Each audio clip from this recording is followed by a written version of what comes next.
AchtungMillwall supports the Lions Food Hub, and all of our advertising revenues will be donated to support this fantastic initiative. It's now based at the Lions Centre on Bolina Road, and it's run by our own Kelly Webster. This is a friendly food bank supporting families in the Bermondsey and SE16 area. If you can help support the Lions Food Hub in any way, please visit @Lions Food Hub on Twitter or get in touch with us at AchtungMillwall. The Lions Food Hub. Come on, you Lions.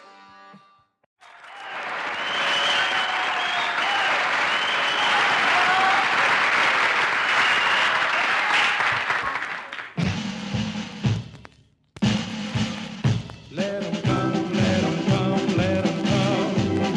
Let 'em all come down to the dead. Let 'em come, let 'em come, let 'em come. We'll only have to beat 'em again. It's the best team. Hello, dear listeners. Welcome to Nick and Neil's Millwall History Hour. It might be nearer to Millwall History 40 minutes, but we don't get hung up on these terms, Neil, do we? How you doing, mate? Yeah, not too bad, mate. Not too bad. Yeah, no, they're only semantics, aren't they? Mere semantics, and we don't get stuck on that. We've got a very special guest coming up on the show, Neil. I really enjoyed this conversation with Jaycee Green, Roy's daughter. I think, as we said, we want to bring a little bit of history, and so we've spoken to Roy Green's daughter, Jaycee, and everybody knows Roy Green because we hear him at every single home game. We do. It's fantastic conversation. So we're just going to take a quick break away now. We're going to speak to the daughter of Roy Green, writer, composer of the club anthem, Let 'Em Come. Let's have a quick let that run now, and we'll come back after the break. Let 'em all come down to the den. It's Saturday in Coldblow Lane. We've all come down to cheer. We've had our jelly deals. It's a huge welcome to somebody whose father lives large in Millwall history. Neil, I was actually thinking, as I was trying to think of ways to introduce Jaycee, and I was trying to think of the musicians in my life that I've heard the most. And you're kind of going into, as a Millwall fan now I'm speaking, obviously you're going into the kind of Lennon-McCartney zone. You're going into the major names of music. And then, because I've been a Millwall fan for 50 odd years now, you got Roy Green. Because every time we go to football, we listen to Let 'Em Come. It's quite amazing, Neil, isn't it? Mate, it's unbelievable. There's this guy who's in our life every single home game. He's been in our life for every single home game for many, many years. Absolutely. He's just this guy called Roy Green, and before I came over to AchtungMillwall, I was just wondering one day, who is Roy Green? An historian, and being keen on history, I just thought, we've got to find out who Roy Green is. You Google him, and I discovered that he was a Birmingham musician, and apart from that, there's nothing else. But this is a guy who, you're quite right, we listen to week in and week out, and it's an anthem, isn't it? He's absolutely. He's actually written our anthem. I know we sing "No One Likes Us, We Don't Care," but "Let 'Em Come" that's the song. It's how we identify for the afternoon, isn't it? On cold. Absolutely. So the question is, who is Roy Green? We have the ideal person to tell us who Roy Green was. He sadly passed away now, but we have Jaycee Green, Roy's daughter. Welcome, Jaycee. It's a pleasure to talk to you again, my darling. Thank you. Nice to see you, Dave. Yeah, well, just to explain to listeners, I was trying to put together an interview with Jaycee when we used to do the Love Sport radio show, and it just never worked out. Jaycee was on holiday when I managed to speak to her, and that wasn't going to happen. And we just never got it together, Jaycee. So it's wonderful now to be able to finally see you, and I hope, as Neil said, learn a little bit more about the man who wrote the song that pretty much defines Millwall. I mean, first up, probably just to start us off, your dad was born in London. What was his initial kind of career? I mean, I understand him to be an entertainer. How would you describe your dad's career? Yeah, he was an entertainer all his life. I think he had one job when he was around about 20, Right. and it lasted a couple of days, and that was it. He was a singer, comedian, played multiple instruments. And your dad was born in London. He was a Londoner by birth, Yeah, although he was obviously born clearly Bermondsey. That's where he was born. Bermondsey boy, and then obviously he moved to Yeah. the Midlands, and we can hear the Midlands in your voice. Yeah. I mean, he entertainer. I mean, this would have been working clubs and pubs, I guess. In those, this would have been in the 1960s, I imagine. Yeah, early doors. He was with big bands. Right. He travelled all over the country with big bands. He played double bass and Liverpool, Manchester, Ireland, Right. Belfast, where he met my mum, and travelled all over the place. Settled in Birmingham in 1964, Right. just before I was born. So this would have been, you know, a traveling musician, entertainer, working pubs and clubs. Yeah. I mean, he wrote obviously "Let 'Em Come." I mean, for the best of my research, the "Let 'Em Come" seems to have kind of come around in the late 60s. I mean, was he writing songs for clubs? Yeah, it was always football songs. He wrote, I think, his first one for Aston Villa. Right. Because he used to work at the Lions Club. He'd do a Saturday afternoon and a Tuesday evening, and he wrote a song for them. And then he wrote a song for Wolverhampton. Right. And then he thought, you know what, if I wrote all these songs, I'm going to write for Millwall. And I think it was 1963 that he wrote the Did he wrote the song, and it was recorded in an Indian restaurant. Yeah, no, it's mad. I wasn't expecting that. You didn't tell me that before. Yeah, it was recorded and you know, put out in an Indian restaurant. Fantastic. And he used to do pre-match entertainment for Birmingham City. Right. He would go and sing his songs, and he would always sing "Let 'Em Come" in the ground at Birmingham City. He's the only one that would ever do that, you know. He didn't care. He loved Millwall, you know what I mean? I bet that went down a storm, but in Yeah, you can well imagine. So who Was you a Millwall fan, Jaycee? Oh, the biggest Millwall fan you ever did. You know, he hated Aston Villa. He really, really hated them. And yet he wrote the first song, but you know, he said money's money, isn't it? So I think as far as I can remember, when he was a small boy, people used to say, "Oh, you don't go to Coldblow Lane, you don't go, it's really rough there." And you say that to a small boy who was there all the time. You have to, you know, try and climb over the gates, he said, and you know, he absolutely loved them. He really did. Do you know what? People used to say that to me as well, Jaycee. I think with that, that's probably a story that every Millwall fan's had at some point. I'm just looking at a photo. Yeah. I think I don't know where it came from. I don't know if you sent it to me. It looks like a wedding photo of Roy. A big man. I mean, it looks like a bearded, burly man, I suppose I'd describe him as. Yeah. But you can see he was a character. I mean, how would you describe him as a daughter? I mean, he looks like a character just looking at this. Oh, this definitely. photo. He was Marmite. You either loved him or you hated him, because he had his own opinion, and it don't matter what your opinion was; it was his that mattered. So, do you know what I mean?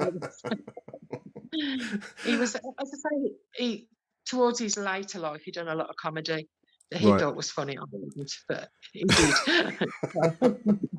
Is it true he appeared on Opportunity Knocks as a Henry VIII? New Faces. New Faces. Yeah, right. Yeah. Which, and just to explain to younger listeners, New Faces was kind of like a kind of Britain's Got Talent, I suppose, of its day, wasn't it? How did he get on? Did he have any success on the show? No, he came last. Because he did. He came last. He did a comedy routine and ended up singing what was it? "Love, This Is My Song," and it was. He didn't really want to do comedy because, although he enjoyed it, he knew his voice was his main thing. Right. I actually quite recently got a copy of New Faces when he was on it. Somebody sent me oh, really? A video? Yeah, a video. I've been looking for it for years and years and years. Right. Then it was quite interesting. Yeah, 19, I'd so, love to see that sometime. I mean, as we said at the start, it's a strange thing. You know, I don't. I suppose it depends how you define success. But I mean, Roy's song Let 'Em Come" lives on. I mean, each yeah, week, each fortnight, it's played. It's sung when fans go away and at home. yeah. It's quite a strange thought, isn't it, that your dad's work lives on? You know, it's not. Yeah, yeah. They did an up-to-date version, I think 1978, but they still reverted back to the old version, which they still use, as far as I'm aware. They Yeah, but tried to. I mean, Neil, I don't know if you remember this. They changed. There was an older song that they used to use called "Shoeshine Boy," and I remember in the '80s. I think it might have been the centenary season. They actually dropped "Let 'Em Come" for one season and went with mhm.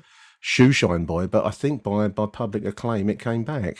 And I think, as Jaycee said, they've tried to redo it a couple of times, but Yeah, it's the yeah, Roy Green version that is the only version that will wash. You know, Yeah, can you just imagine the Daily Mail and that having, they'd actually have "Shoeshine Boy." kittens, Yeah. kittens with those playing. I actually hadn't thought of it from that angle, but I think it's quite a nice song. But anyway, not as good as Roy's "Let 'Em Come." That's for sure.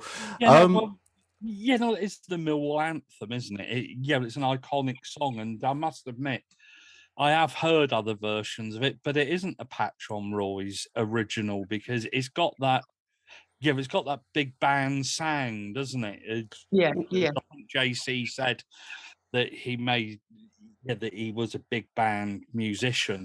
Would that have been session musicians that Roy used there, or would it have been a band that he would have worked with? It was his own band. There was only three of them. There was himself on bass, Right. and there was Keith Aitchison on piano, and Les Hobbs on drums, who I've just recently got in contact with again. Les Hobbs, the drummer. So that would actually be Les Hobbs playing the drums, I guess, at the start of it, because you've That's got right. the Yeah, drum intro, haven't you? Right. yeah.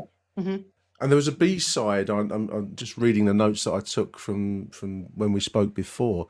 A Yeah. B side called "The Ballad of Harry Cripps." I mean, was that another one of Roy's numbers, or was that a separate I song? think that's separate because the B side. I've got the actual original single somewhere. I don't know where it is. I don't think it was. I think on the original, the Villa song is on the B side of the Millwall song. Right. That was the original. And then, as I say, in 1978, there was it was redone, and he wrote another song for Millwall. I think it was called "No One Likes Us" or something like that. Right. And that was in 1978. But they still, as I say, use the original song. I Yeah, mean, he passed away a few years ago, I understand. When did he pass on? yeah. Let me remember, 1997.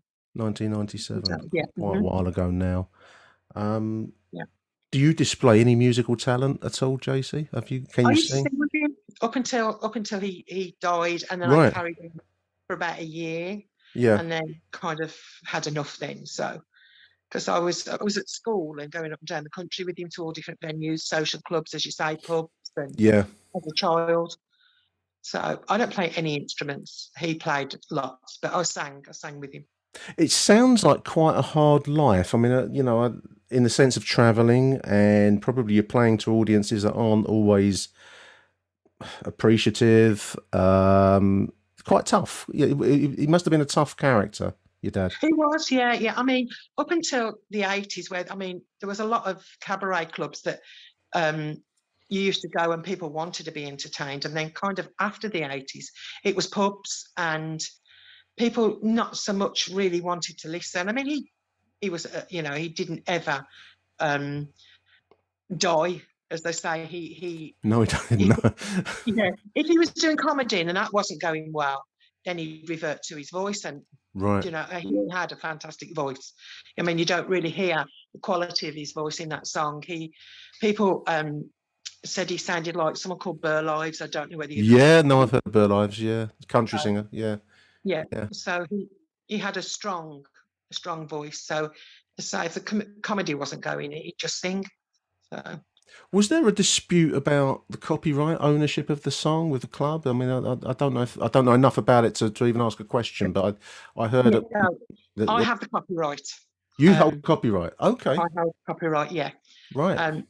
I still get royalties, not an awful lot, but once every year I get a few bob in the account. Okay, Cherry Red Records use a lot. It's been on different CDs, on yeah, ringtones and things like that. So right. he had the copyright, Yeah, and then when he passed on, it I passed had. on to yourself. That's right. Yeah. Mhm. That's fantastic. I like that. For sale in the club shop, I think. Yeah, but they're giving you a cut of that. Well, yeah, it sounds like they are. I mean, They're not an awful lot. I can't retire, let me tell you. I get a bag of chips every year or something like that, but not an awful lot.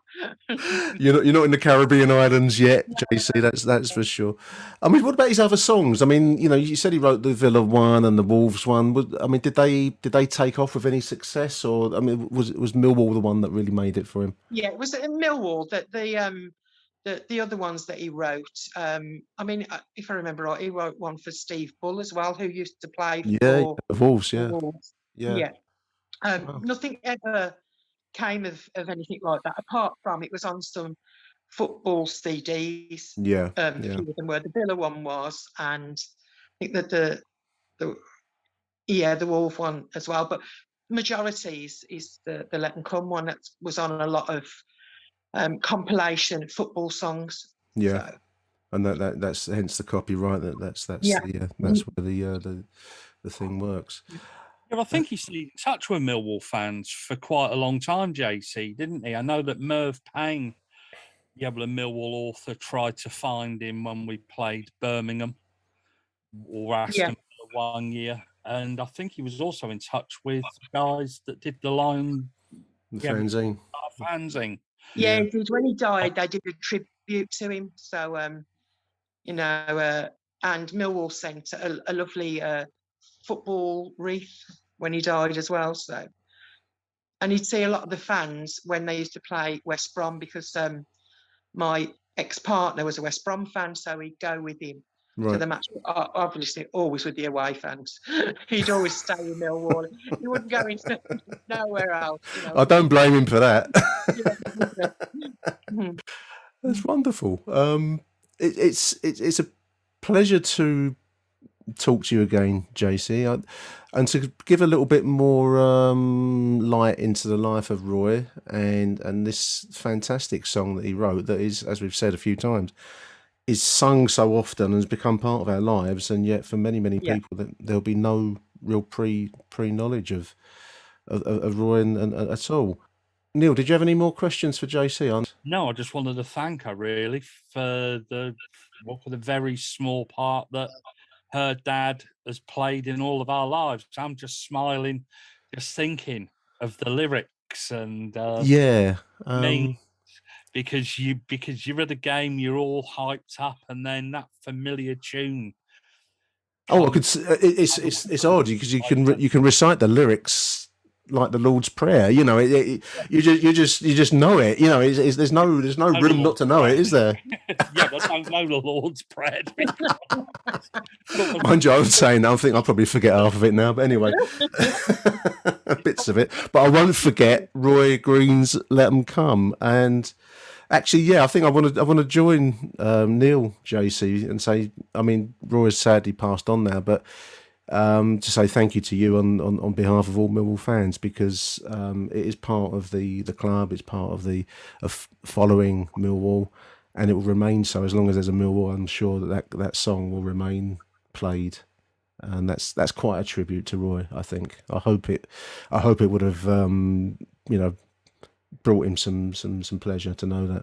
Oh, 100%. As I say, he was Millwall through and through. He absolutely loved them. So I know he would be happy that it's still played now. So that's fantastic.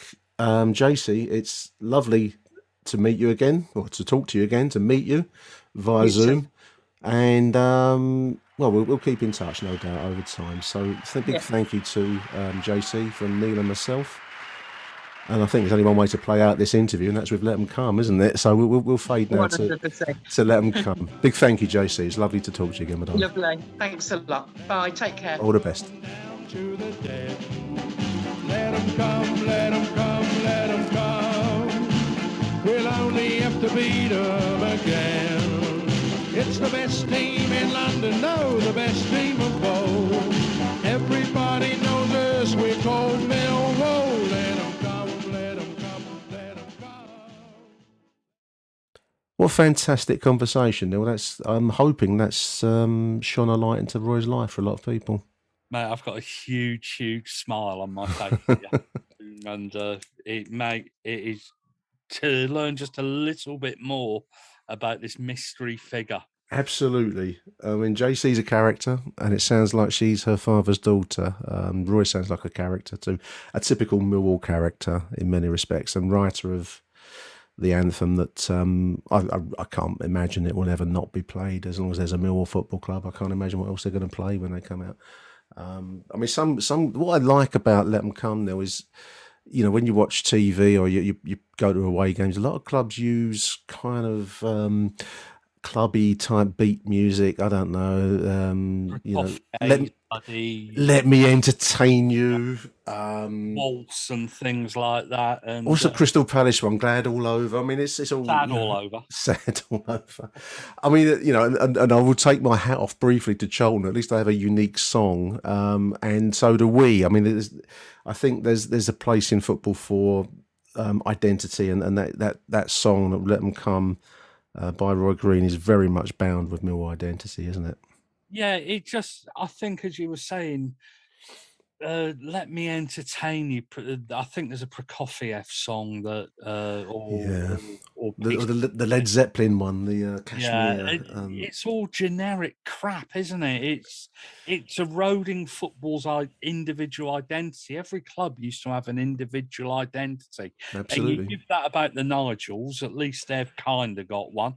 Kind of, yeah, and the Spotters down the road, the Red. Yeah, I mean that's their identity, yeah. That's an old kind of 30s swing band number, that. So you can laugh at them, of course. I'm not saying don't laugh at Charlton, but at least they've got something that is not some kind of some as you say, generic club beat number. So Orient have got one with Tejuana Taxi, haven't they? The Herb Albert.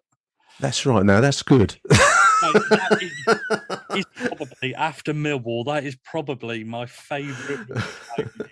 I was actually brought up on Tijuana Taxi by Herb Albert and the Tijuana Brass, so I can't knock the Orient. It's just absolutely Mexican light music, but there we are. Now then, Neil, we have a League Cup or Carabao Cup, I suppose I should give it its sponsored competition name.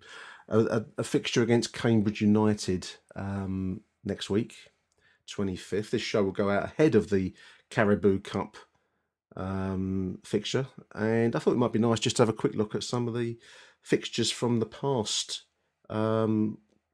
relating to Cambridge. I mean, you've actually produced This is from 1991, the one that you found here, isn't it? Yeah, yes, it is, and it's quite an interesting game. I think people will be going, "Oh, why have you picked a game in 1991?"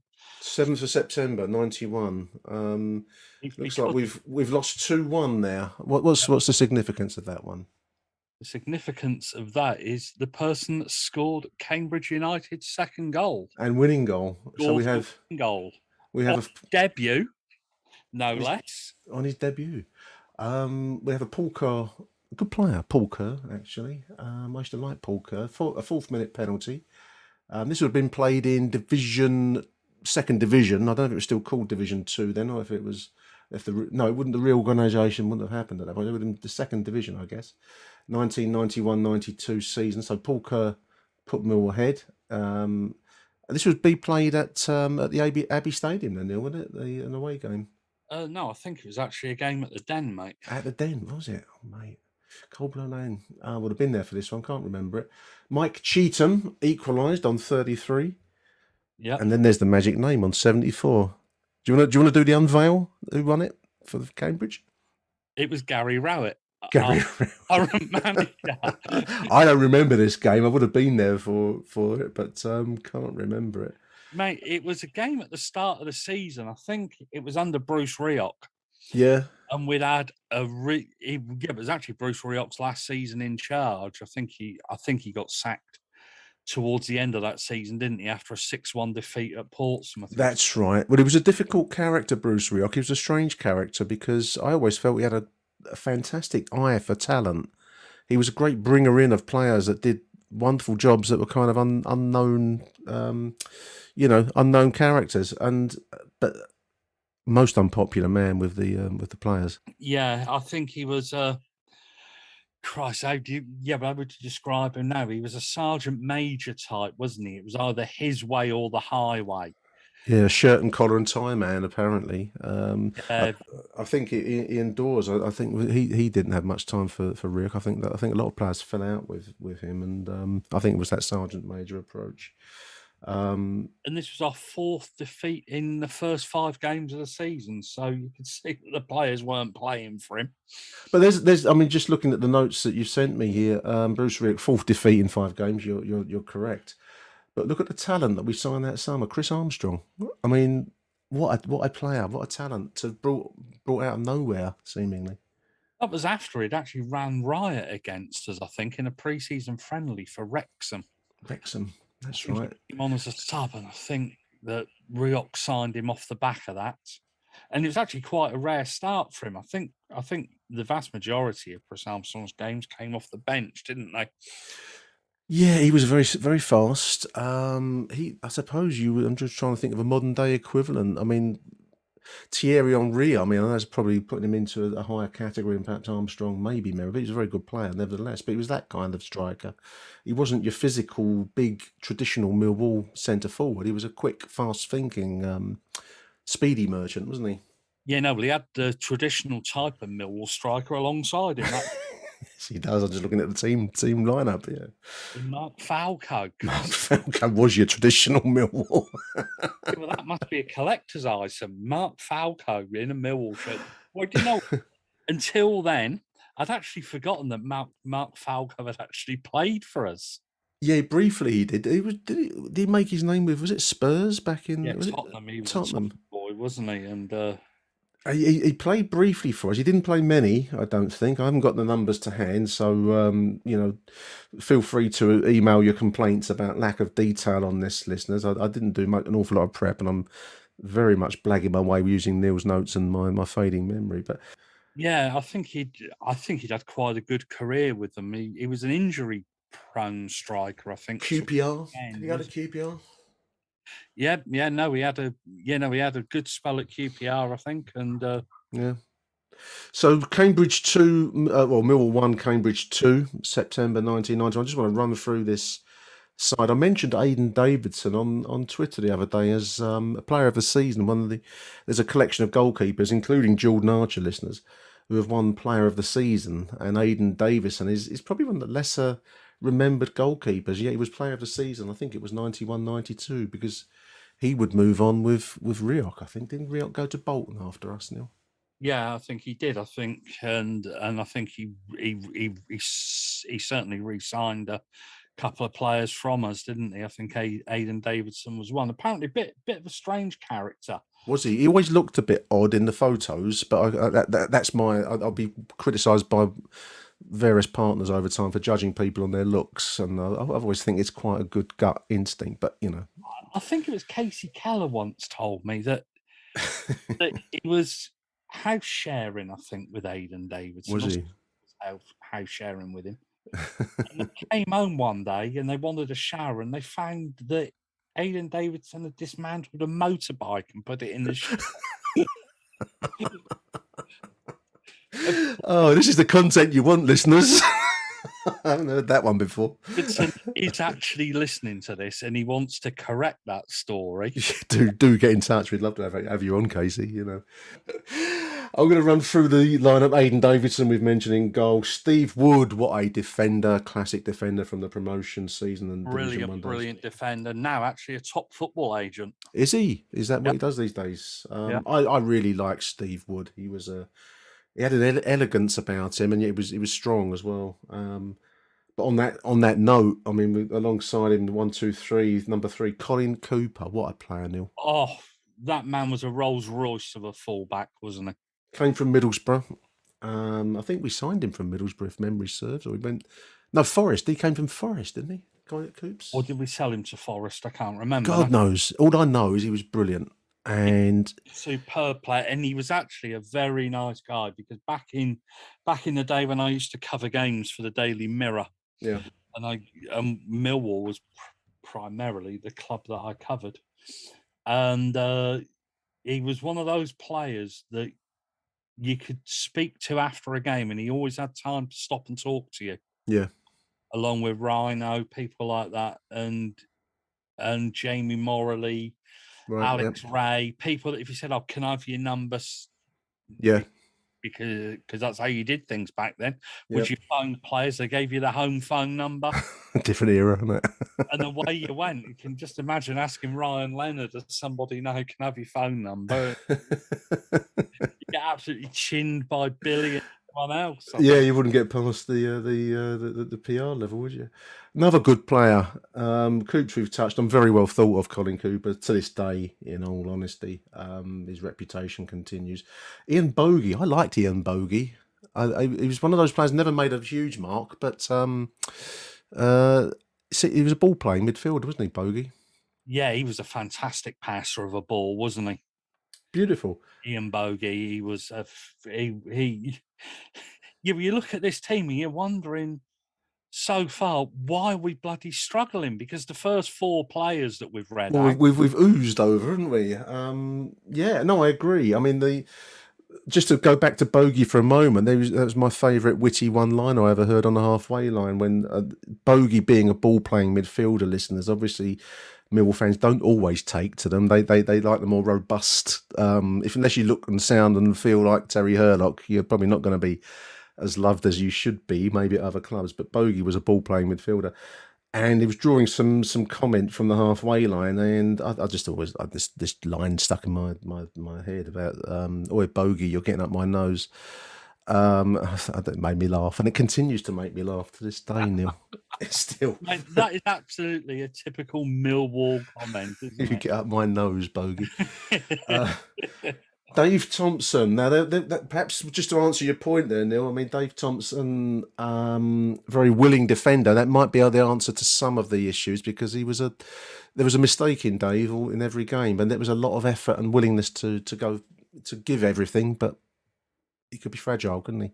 Well, we're going to talk about a Dave Thompson mistake in our next. Well, there we are. Actually, believe it.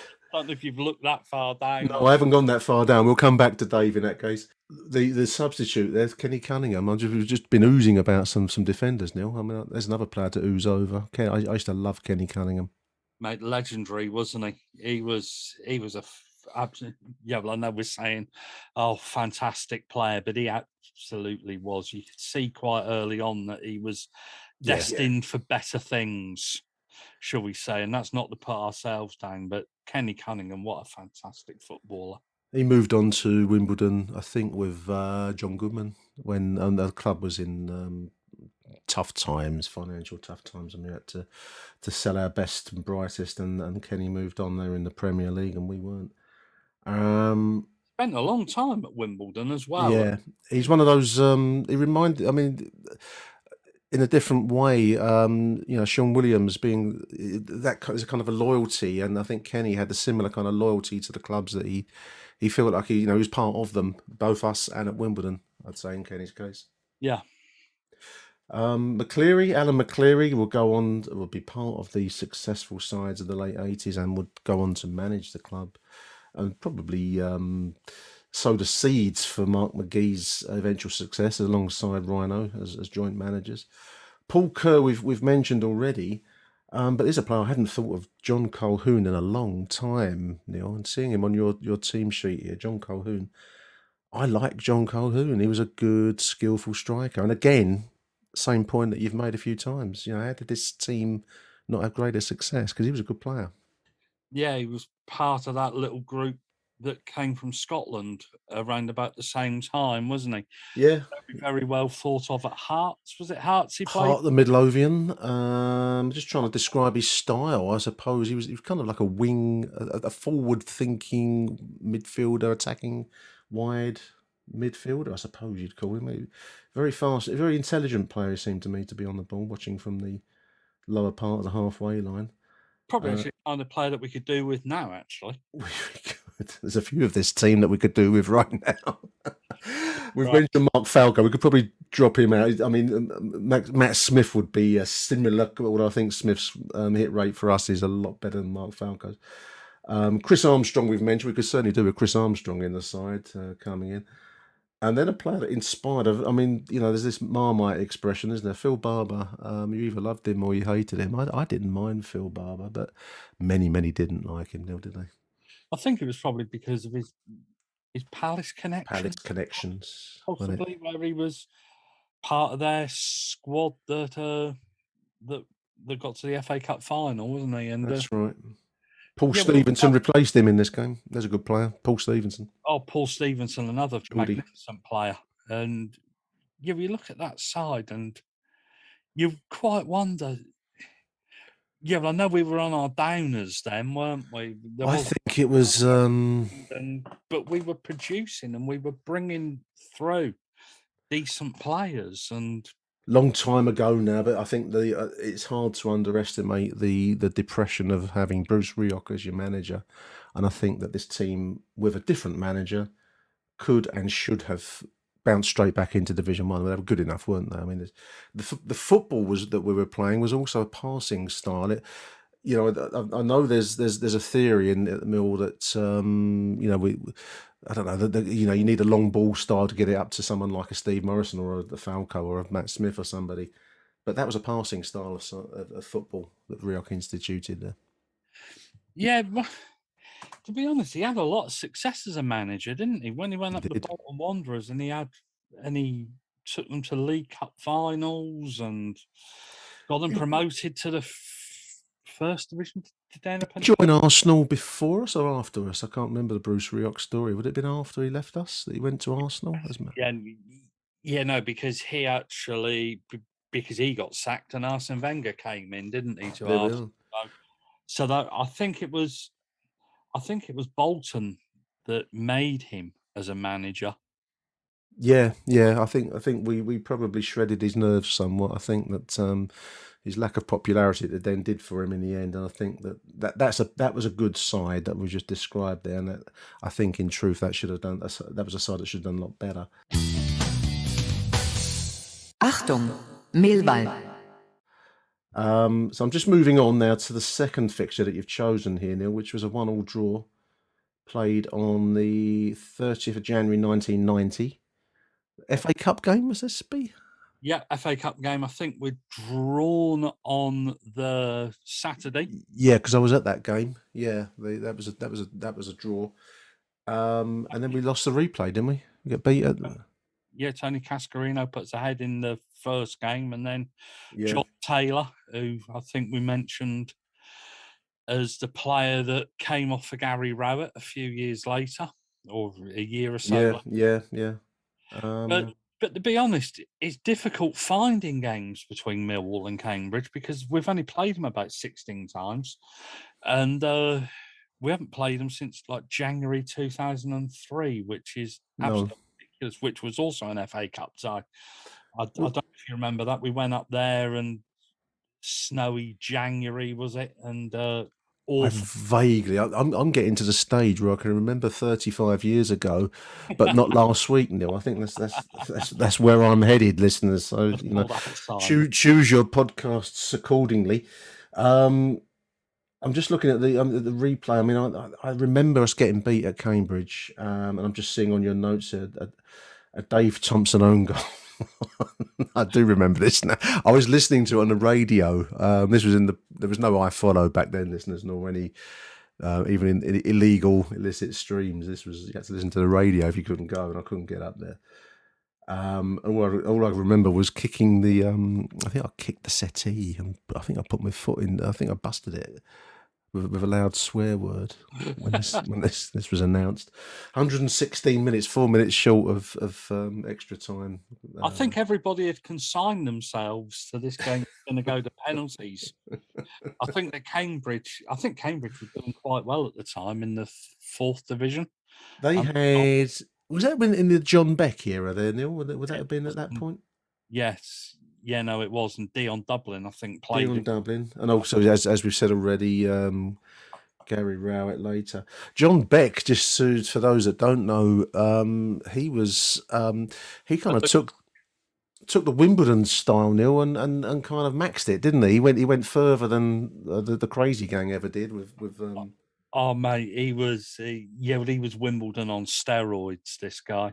Didn't he throw buckets of water over his players to liven them up before the game and all that kind of thing? Yeah, and in training, and he turned the heating off in the changing room in the middle of winter, and there'd be no hot water. The balls that they provided to warm up with, they were deflated. I have heard an interview with Gary Rowett when he first came to Millwall. He did a Sky TV interview. It was very good. I'm sure it's still online somewhere. It was about an hour and a half long, so it's an in-depth one with Sky's. He was doing pundit work, and he must have done this as part of the deal. But he did describe his experiences as a youth player, youngster, playing with John Beck, and contrasted it with what you can get away with now with. It's very much the cuddle and the arm around the shoulder approach now, rather than having a bucket of water thrown over and told to do 30 press ups or something. Mate, John Beck, he was a tremendous guy. Whenever you spoke to him, but he was complete and lunatic. Fruitcake. An absolute lunatic, and he just had this way of playing. It was long ball. It was relentless long ball. It was Wimbledon stripped of the beautiful game, wasn't it? I mean, I remember I do remember seeing Cambridge at the Den, and it was just pumped into the box. I mean, we were a footballing side by comparison, but it was just a relentless barrage, a battery. Mate, if the younger listeners want to relate to this, John Beck made the Crazy Gang look like Pep Guardiola. a Vickers Sunday afternoon cucumber sandwich party. Yeah, Guardiola in charge, mate. They were a horrible team to watch, and probably an even worse team to play against. And this was a cold Tuesday, Wednesday night. Mate. Yeah. And the reason I've chosen this game is not because it was a cold Tuesday or Wednesday night. It's because it features in a book by Bill Burford, an American journalist, stroke author. Right. In 1990, tried to explain football hooliganism. Right. And wrote a book called Among the Thugs. I've heard of it. I've not read it. Is it a good read now? Mate, I reread this chapter the other day and he stood in with Cambridge fans and somebody pissed on his foot. I never had that happen to me, but obviously it's clearly a thing that could happen on the terraces. How he had this nodding acquaintance with a guy who parked his car near his, and the oddball characters that were around it. I don't think he actually had the bottle to go in the Millwall. Then he would have met some characters there. Among the Thugs by Bill Burford. And but it's not one of these. Oh, we chinned who? He got to know firms. Right. West Ham features heavily in it. I think Tottenham does as well, from memory. Yeah. But he also went abroad, and he wrote this series of chapters about, and one of them happened to be about Millwall. But right. it's if you're looking for something to read, expecting, yeah, we chinned them and all of that lot, it's completely different. I don't actually think that Millwall really got a mention at all. It was more about this game sitting on his foot or something like that. It's Well, if it's sociology, we're not interested. We just want books about chinning people and doing them. yeah, well, it is. It's more about sociology, behaviour, this chapter, than I can ever remember it. Oh, well, stuff that then. We're not going to reading that. I just want to run through the lineup. I mean, we should have done this the other way round. I apologise, listeners. This is a 1990 fixture. Yeah, this is my fault. No, it's my fault. Mea culpa. Keith Brannigan in goal. There was a great goalkeeper. Keith Brannigan, another lesser known goalkeeper, Neil. Yeah, there's somebody who Bolton connection. I think he's a school teacher in Bolton School. Is he? Was he? He wasn't player of the season. I don't know. He wasn't on my list, but he was a very, very good goalkeeper. Stepped into the shoes of Brian Horn. I think got injured. And then kind of that was his career faded away somewhat. We've mentioned Dave Thompson. Ian Dawes, I did a fantastic. It was a wonderful interview to speak to Dawesy, a player I always admired, a very cultured defender. I'll find the link to the interview that I did with him during lockdown. I think I spoke to Dawesy. He was painting the outside of his house when he didn't have a mobile. Zoom, forget about it. So I managed to rig up Skype to call him on his landline. It was his mum and dad's place, I think. And it was not an easy interview to get, but when I did get him, it was well worth it. He's a lovely bloke. You're a typical old school. He hasn't got a mobile. I've got a mobile, and I mean, that's for getting onto Zoom or something like that. You had no chance. I managed to do it. I don't know if listeners know the lengths to which I will go to nail an interview. Anyway, Darren Tracy. I'd forgotten him, Neil. Darren Tracy, yeah, he was a Charlton player. Was he Charlton? No, he came through the ranks with us. Did he? Yeah, he was a complex character. I'll tell you one or two stories off air. Okay, well, that's it. If that don't intrigue the listeners, then nothing will. Think if one or two people. We don't want to strain the laws of England on that. I think he actually ended up going to Bradford or somewhere for quite a lot of money, and then I think he retired early. Right. He wasn't. He had a few problems in his life. He fell into bad ways. Let's leave it there. But I believe he's okay. I think he ended up going to university and studying psychology or something like that. Good luck to him. If he's turned it around, good luck to him.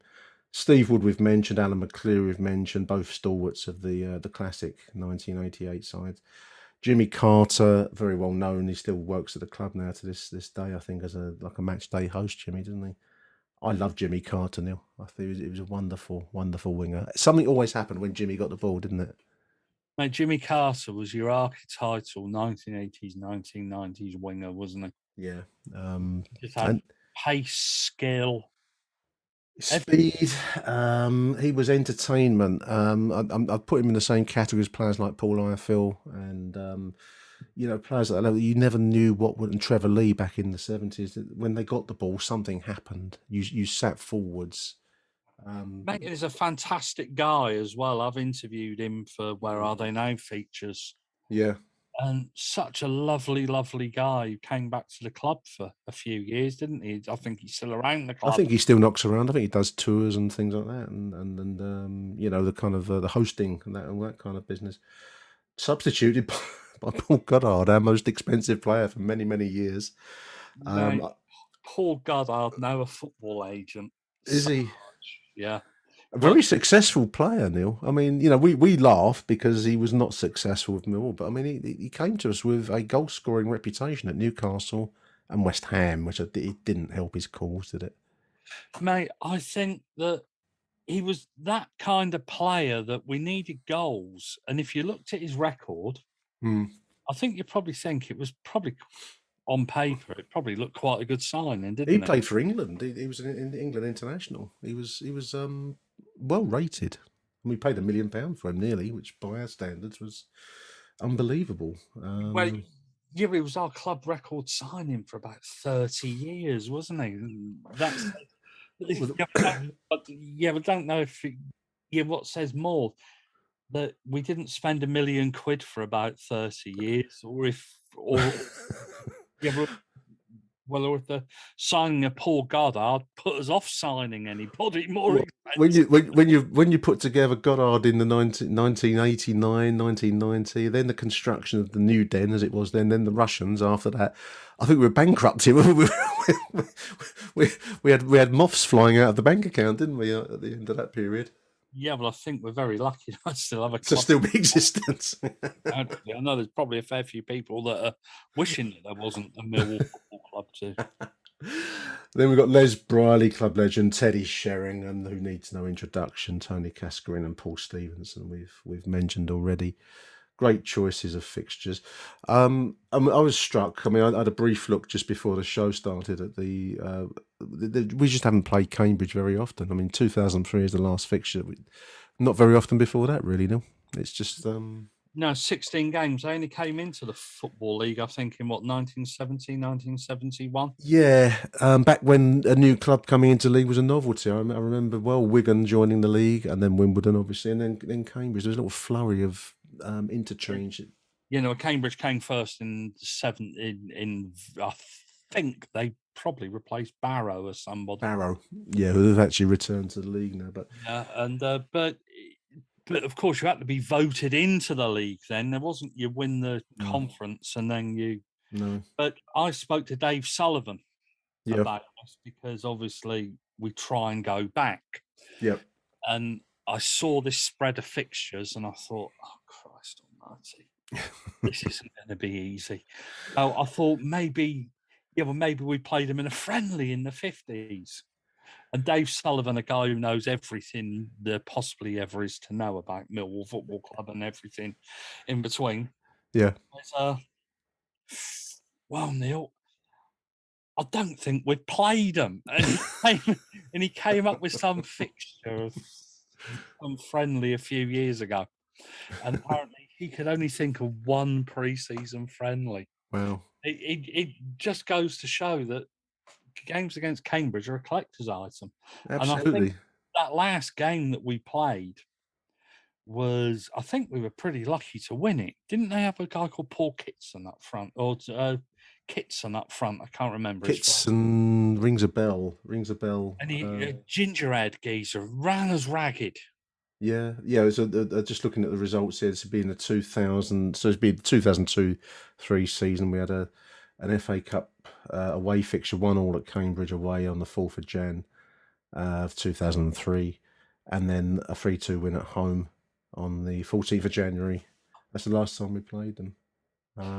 Funnily enough, Cambridge actually is the scene of probably the best Millwall hat trick I've ever seen scored. Well, that's my eye. Funny you say my eye just fallen upon that self-same fixture, which is a classic. Probably a good one to leave the subject with because it was a wonderful end of season away win on a wonderful season, one of the golden seasons alongside.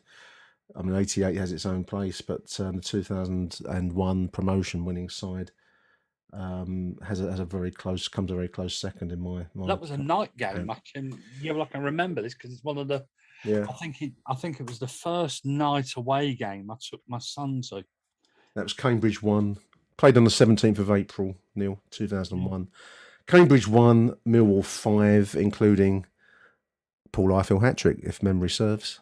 Mate, that hat-trick will go down as being probably one of the... I think he scored 3 absolute screamers. Yeah. 3 worldies. A wonderful, wonderful player. One of my favourite players. And he doesn't get the plaudits he deserves, Paul Eiffel, I think, sometimes. But he was a great... He was entertainment. Like we just said about Jimmy Carter, Paul Eiffel, for me, was edge on the edge. Whenever he got the ball, and I don't know if he knew sometimes how he did it, something would happen. It was wonderful to watch. His running style that put people off. Because he wasn't graceful, was he? No.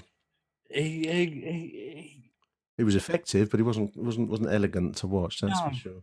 And but what a player!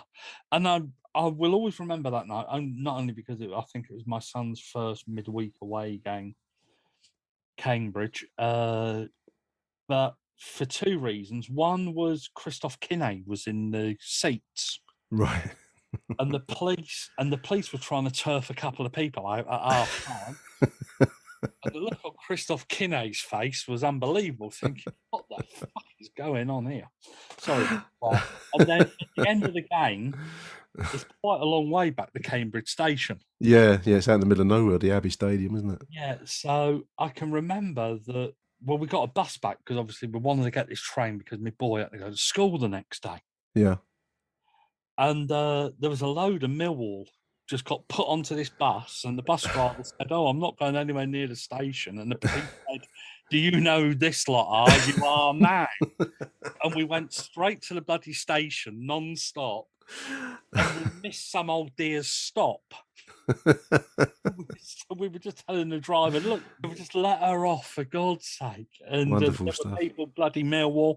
I don't like bloody Millwall. Some great unwashed